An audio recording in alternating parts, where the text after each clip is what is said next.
Martha Zoller joins us. She's been on the show once before. She is a talk show host in Athens, where my parents live, not too far from there. My dad just retired from UGA not too long ago, so he probably listens to you quite a bit, and it's great to have you on here. Well, thank you so much. And, of course, Georgia's Morning News is syndicated around the state on GNN, and so we're on about 8 stations around the state, so you can hear me in lots of places. The Georgia Senate seat, the last primary debate was held in Adel, Georgia. You moderated it. How did it go? Well, first of all, Adel did a terrific job. Cook County Republican Party. The PAC at Cook County High School, which is the Performing Arts Center, I'm told held 600 people. It was pretty close to full. I don't know exactly how many people were there. There was a huge crowd, and a lot of people turned out to see these 8 candidates. I think what was interesting is obviously you saw Jack Kingston, the congressman from the 1st District, try to make some hay about what he had accomplished. I mean, he had actually had things cut out of the budget and signed into law by President Obama, and he has the longest record of which to look at. And that was a little bit of a hit at Paul Brown, who always talks about all the cuts that he's introduced, but many of them have not been passed. Karen Handel touted her experience of actually balancing budgets without raising taxes as the Fulton County Commission chair, and the things that she's done. And then David Perdue, who is the guy that comes from a CEO background, CEO of Dollar General and Reebok and others over the last 40 years, he tried to get in there. It was a little more difficult in that forum with a lot of different candidates. And then there were a couple of candidates that are fringe candidates. You've got Eugene Yu from Augusta, a Korean-American who is running, and a guy named Art Gardner, who's a copyright attorney from Atlanta, who's clearly the most liberal guy on the panel. I mean, he is a fiscal conservative, but he is a liberal when it comes to social issues. What were some of the top topics that folks in Georgia really care about the most and that were discussed at this primary debate? Well, I guess the number one topic was Obamacare and the implementation of it and how it was affecting Georgians and what needed to be done. A couple of the folks, Paul Brown, one had a plan that's trying to replace Obamacare, and, you had people talking about that. The second thing was spending and size of the government and what you were going to do about this looming debt crisis that's coming up and the next debt ceiling debate that's out there. And then, just kind of a jockeying of position on all of those issues. Everybody's talking quite a bit about Jack Kingston because he seems to be the establishment choice with a lot of money to spend on this race. What's your take on him? Well, I tell you, he was touting the fact that his budget in his own office was down $1 million. He has raised the most money. He has raised over $800,000 a quarter for the last 4 quarters. Now, he had not as much on hand as Phil Gingrey, who was not there. So he and Phil Gingrey have the most money on hand there. And, I think that's the real key here. Money doesn't always win races, but if you don't have enough money to get your message out, you're not going to do very well. There was, I just kind of extrapolated out the numbers of how many people were there at this event.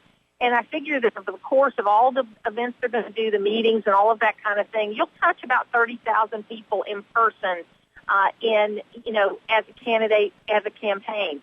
750,000 people or somewhere in that neighborhood are going to vote in the Republican primary. And you've got to have money for radio, TV, mail, all of that sort of thing if you're going to get that message out to those other 700,000 people that are going to go to the polls but have never attended a meeting or a forum.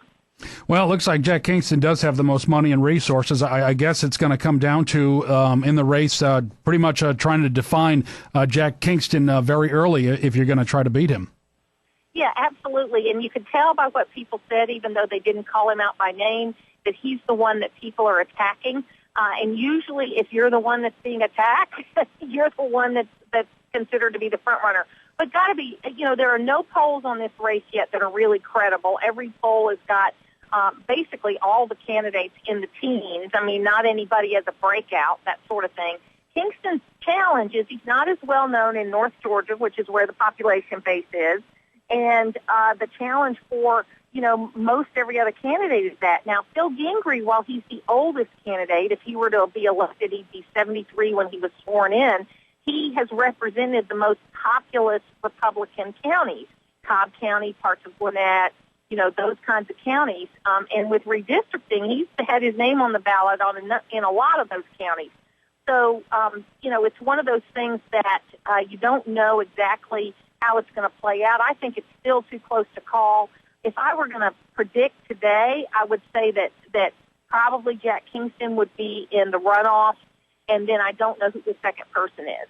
And that's really, when I talk to the strategists that won't go on the record, everybody concedes that they think Kingston will be in the runoff, and they're all vying to be in that second place.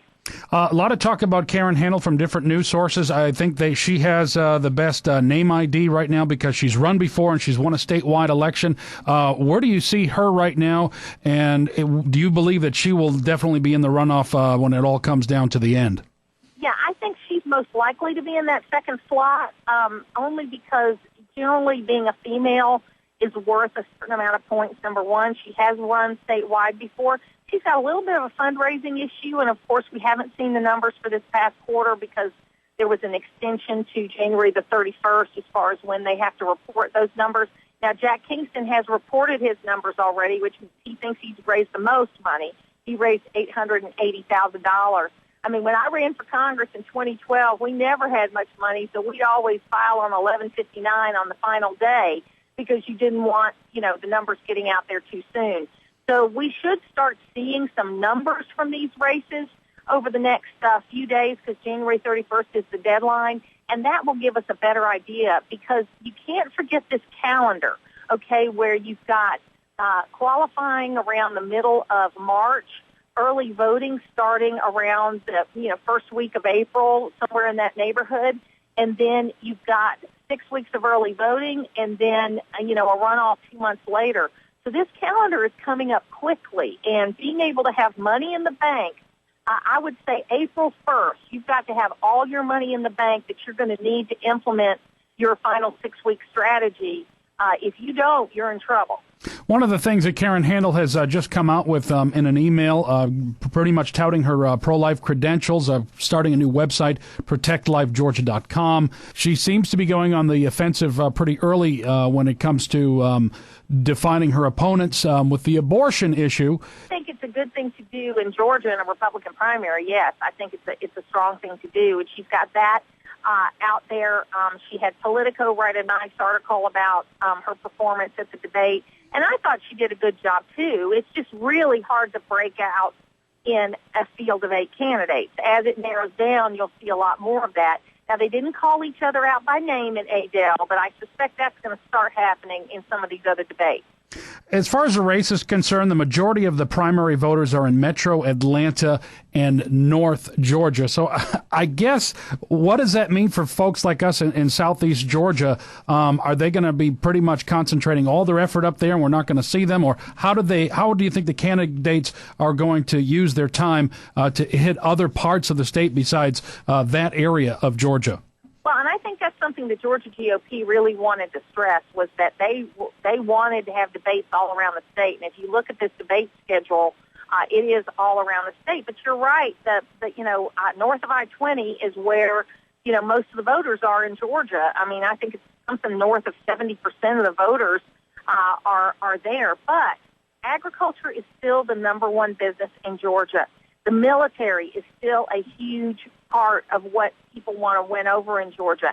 And I think because of those two things being so heavily focused in South Georgia, that's what's going to bring people there. Plus the fact you got this little thing going on called the Savannah Port, and I firmly believe that, people always talk about 2 Georgias and that sort of thing, but I firmly believe, have written about it on Z Politics and have talked about it on the radio program, that this is going to be the decade of South Georgia with the growth of the Hyundai plant, with the Savannah Port being put in, jobs. I mean, there are going to be thousands of commercial truck driving jobs, which are very good jobs. You got to have the right license, and you got to be able to pass a drug test, okay? But they're great jobs, and there are going to be a couple thousand welders that are going to be in need because of the Savannah Port and because of the nuclear power plant project, Plant Vogtle.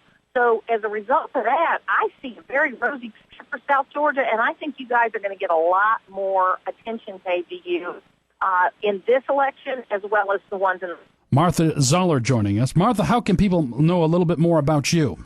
Yeah, it's Georgia's Morning News with Zoller and Bryant. We do a morning radio show all around the state. I also have a Georgia website called zpolitics.com, the letter Z, politics.com, where we talk about Georgia news. And if you really want to know what's going on with Georgia, you want to go to zpolitics.com. And you can always email me. I always love to give my email because I love to get suggestions from folks. It's martha@marthazoller.com, and I'd love to have you there. Martha, they couldn't have picked a better moderator for this last debate for the primaries, and we sure appreciate all this great information, and knowledge is power for sure. Thank you. Oh, thank you so much. Well, I'm going to be doing 5 more. My partner, Tim Bryant's going to do a couple of them, and then we're going to just be busy right to the home front there. Awesome. Thank you so much, Martha.